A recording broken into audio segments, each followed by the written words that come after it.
ایک چور اور بادشاہ کی بیٹی۔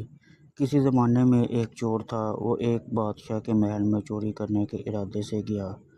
رات کا وقت تھا اور محل کے ایک کمرے سے بادشاہ اور اس کی بیوی کی گفتگو کی آواز آ رہی تھی۔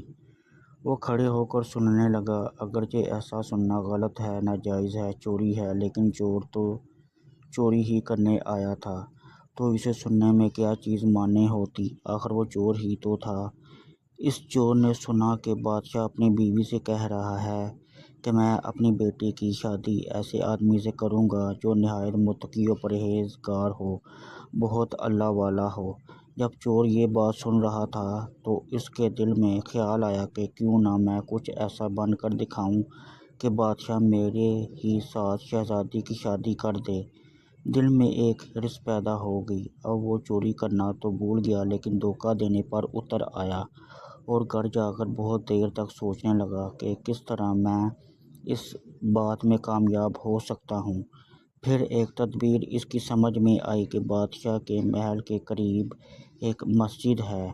اس میں جا کر بزرگانہ لباس پہن کر اور ان کی وضاقت اختیار کر کے وہاں دن رات عبادت میں مشغول ہو کر بیٹھ جاؤں تو شاید یہ بات بادشاہ تک ضرور پہنچے گی کہ کوئی آدمی یہاں ایسا متقی و پرہیزگار ہے جو دن رات اللہ کی عبادت میں مصروف ہے، تو ہو سکتا ہے کہ بادشاہ کی نگاہ میرے اوپر پڑ جائے اور میں شہزادی سے شادی کے لیے چن لیا جاؤں۔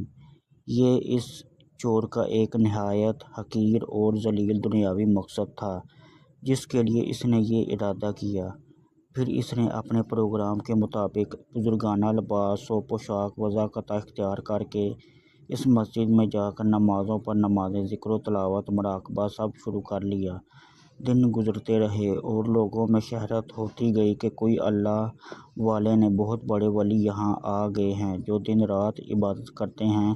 یہاں تک کہ یہ بات بادشاہ تک پہنچ گئی کہ یہاں کوئی اللہ والے آ کر بیٹھے ہیں، جوان، زہد و عبادت میں لاجواب، تقویٰ و طہارت میں بے نظیر۔ جب بادشاہ کو یہ بات معلوم ہوئی تو انہوں نے اپنے ارادے کے مطابق غور و فکر شروع کر دیا کہ شہزادی کے متعلق جو سوچا تھا اس کے لیے اسی کا انتخاب کیوں نہ کر لیا جائے۔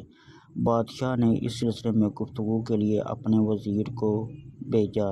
وزیر اس شخص کے پاس مسجد پہنچا اور باادب ہو کر اس سے کہا کہ میں آپ کی خدمت عالیہ میں بادشاہ کی طرف سے ایک پیغام لے کر آیا ہوں۔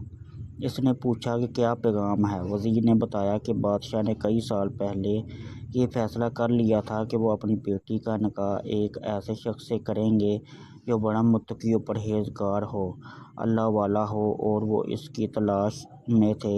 ان پر جو نظر گئی تو نظر انتخاب آپ پر آ کر رک گئی ہے، لہذا بادشاہ نے مجھے بھیجا ہے کہ اس سلسلے میں آپ سے گفتگو کروں۔